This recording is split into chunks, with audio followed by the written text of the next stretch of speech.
நம்ம மணப்பாறை பக்கத்தில் இருக்க வல்நாடு மற்றும் வீரப்பூரில் பொன்னசங்க கோயில் திருவிழாவை சிறப்பாக கொண்டாடுவாங்க.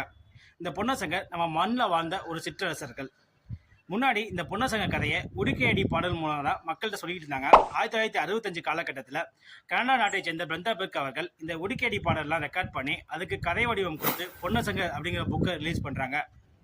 அதுக்கப்புறம் தான் நிறைய ஆசிரியர்கள் இந்த பொன்னசங்க கதையை பற்றி எழுதுறாங்க.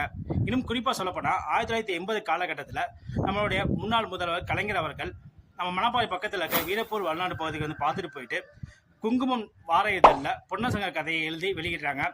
1989 இந்த கதையெல்லாம் தொகுத்து பொன்னசங்க கதைன்னு சொல்லிட்டு ஒரு புக்கு ரிலீஸ் பண்ணுறாங்க.